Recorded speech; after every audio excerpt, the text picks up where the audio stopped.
కలియుగంలో ధర్మం ఒంటి పాదంతో నడుస్తుందని అంటారు. ఇలా ఒంటి పాదంతో నడుస్తుంది అని అనటంలో అంతరార్థం ఏంటి? కలియుగంలో 4,32,000 సంవత్సరాలు. ఈ 4,32,000 సంవత్సరాల్లో కలియుగే ప్రథమ పాదే జంబూద్వీపే భరతవర్షే భరతఖండే ఇలా చెప్పుకుంటూ ఉంటారు. కలియుగే ప్రథమ పాదే. ఇంకా మనం ప్రథమ పాదంలో ఉన్నాం, మొట్టమొదటి పాదంలో ఉన్నాం ఈ 4,32,000 సంవత్సరాల్లో. ఈ కలియుగంలో ధర్మం ఒంటి పాదం మీద నడుస్తుంది, ఒంటికాలతోటి నడుస్తుంది. పెద్దవాళ్ళు ఏం చెప్తారంటే, ఒంటికాలంటే ధర్మం అనేటువంటిది ఒక ఆవు.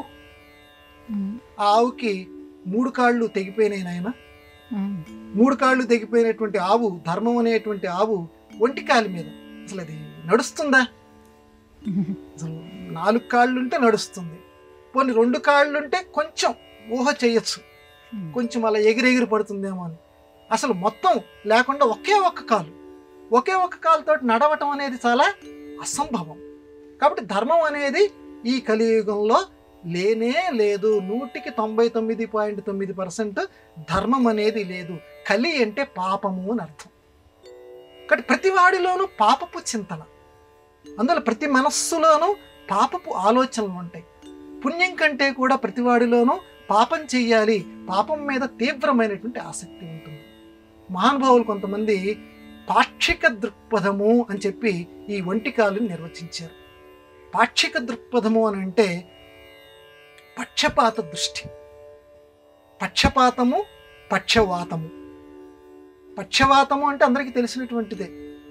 చెయ్యి ఉన్నట్టుండి అలా లేవాల్సిన చెయ్యి ఇలా పడిపోతుంది, కాలు పడిపోతుంది, నోరు మాట్లాడలేదు, పక్క వంకర తిరిగిపోతుంది. పక్షవాతం.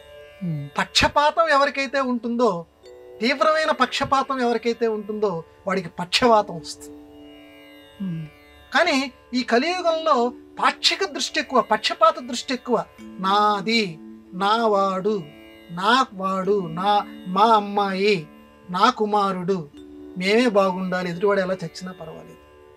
దీన్ని పాక్షిక దృక్పథం అంటారు.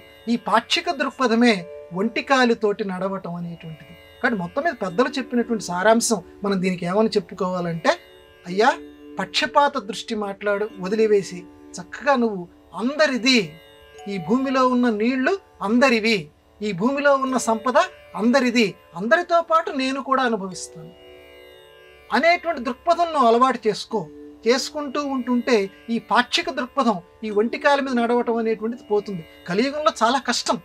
కానీ దైవాన్ని తలుచుకుంటూ ఆ రకమైన పాక్షిక దృక్పథం, ఒంటికాలతో నడిచే ఆ దృక్పథాన్ని మానుకుంటూ ప్రతి వాళ్ళు కూడా అందరి యొక్క మేలు కోరుకుంటూ, ప్రతి వాళ్ళు అందరి మేలు కోరుకుంటున్నాం అనుకోండి, సమాజం ఎంత చక్కగా ఉంటుందమ్మా. ఆ రకమైన దృక్పథం ఆ భగవానుడు మనందరికీ అనుగ్రహించాలని మనందరం కోరుకుందాం.